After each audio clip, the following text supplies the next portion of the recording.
From his hot takes on free speech and gender identity, to his practical, down-to-earth advice for becoming a better human being, today I have some critical thinking tips from the man, the myth, the legend, Jordan Peterson. So let's dive into how to sharpen your ability to think critically and analyze information like a boss. First things first, curiosity is key, so if you're not naturally nosy and don't have a hunger for knowledge, then you might want to reconsider your life choices. Seriously though, developing a genuine interest in the world around you and a desire to understand how things work. That's the first step to becoming a better critical thinker. That means asking questions, seeking out new information, and keeping an open mind to different perspectives. And of course, another crucial component of critical thinking, which according to my man Peterson, is all about recognizing and evaluating arguments. This involves identifying the premises of conclusions of an argument and then evaluating the logical connections between them. So essentially, don't just absorb everything you hear. Instead, look out for flaws or weaknesses in an argument and consider counter-arguments and alternative viewpoints. Basically, put your thinking cap on and put your head in the game. And if you're wondering how to get better at all this stuff, you're in luck. Peterson recommends reading and writing as essential skills, specifically for critical thinking. I mean, think about it. Can we deny that reading exposes us to different ideas and perspectives? No, right? You see, writing forces us to articulate our own thoughts and arguments clearly and coherently. So the trick is to start with some short essays and work your way up to longer and more complex pieces. Easy, right? But that's not all. More on this later. For now, let's touch on the importance of intellectual humility, because according to Peterson, critical thinking needs a healthy dose of it. That means recognizing our own limitations and biases, on top of being open to the possibility that we might be wrong, so approach arguments with a sense of curiosity and a willingness to learn, rather than just trying to prove yourself right all the time. In today's day and age, if you're a man, that'll probably just come off as misogynistic. From an unacceptable power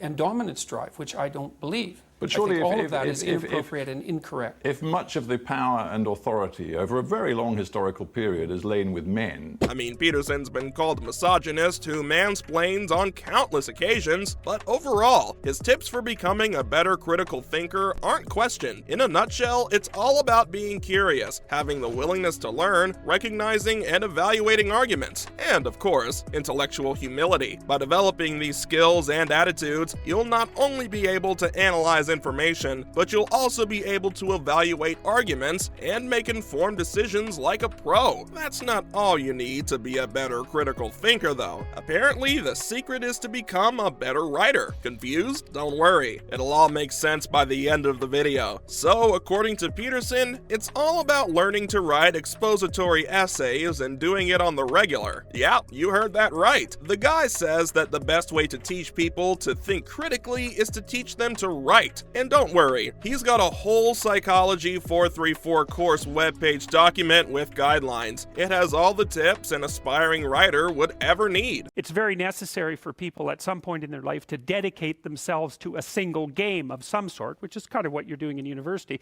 You know, you have to become one thing at some point in your life. But wait, there's more. He says that not only should you be writing regularly, but you should also be getting into some juicy controversies that really get your brain churning, and none of that superficial semantic nonsense. I'm talking about real disagreements about facts and judgments here. Now, a lot of the advice on writing that you'll find on this document of his is very similar to what you can find in books on writing, but one particular piece of advice that's really helpful is about following the rules. Basically, the idea that rules exist for a reason, and you should only break them if you're really good at what you're doing, because otherwise, it's just going to come across as ignorance rather than creativity. When you follow the rules, your writing is easier for readers to follow because they know what to expect. Of course, sometimes the rules aren't perfect, but that's the exception rather than the rule. So it's usually best to start by following the conventions. For example, it's a good idea idea to aim for paragraphs that are about 10 sentences or 100 words long. Basically, when it comes to writing, every part of it needs to be spot on for it to succeed. From the words used, sentences constructed, to paragraph organization, and even the order of the paragraphs. But sometimes an essay can still fail even if everything is technically correct, just because it's not interesting or important. I mean, I get it. It can be tough for writers who are competent but lack inspiration to understand this kind of failure, maybe because it's not easy to pinpoint the exact mistake. On the other hand, a creative person may make mistakes in their writing, but if they have valuable thoughts to express, their essay can still succeed. I must admit that these are just some of the tips from the document I talked about earlier, so I might have missed some of the more important tips he laid out. It's probably best if you take a deeper look yourself. But hey, even though I couldn't find all the tips to be helpful, doesn't mean I can't recognize their value. Now, I'm by no means saying that Dr. Peterson is the be-all end-all of critical thinking experts, but the man does have some pretty solid advice. And yeah, sure, some people may think he's full of it, but I'm not here to judge. I'll leave that to the people who want to spend countless hours dissecting his videos just to prove he's wrong. Now, coming back to the topic of our discussion, people have been all up in critical thinking's business, trying to figure out how to learn it and teach it, right? But the true solutions are in Peterson's book, 12 Rules for Life. So if you're looking to up your critical thinking game, this book is a must-read. Peterson draws on his background in psychology, philosophy, and mythology to give you some real talk on how to live your best life. One of the things to love about this book is how it encourages you to question your beliefs and assumptions. He calls out our tendency to get stuck in our own narrow ways of thinking and shows us how to break out of that box. Another great thing about 12 Rules for Life is how it emphasizes personal responsibility. Peterson tells it like it is and says that we need to stop blaming everything else for our problems and start owning our lives. And you know what? He's absolutely right. By taking responsibility for our choices and actions, we become more empowered and can make better decisions. So if you're ready to become a bad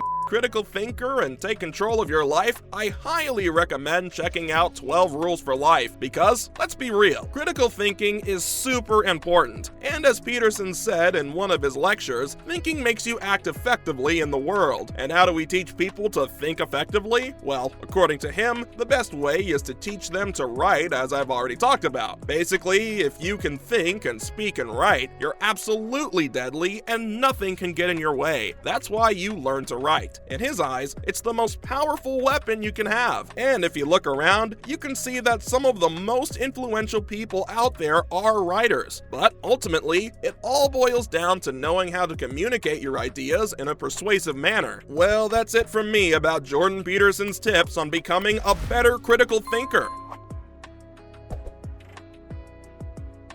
Any one of those things, well, then you're treading water harder. Doesn't mean you can't do it. And it doesn't even mean possibly that you shouldn't try, but as a default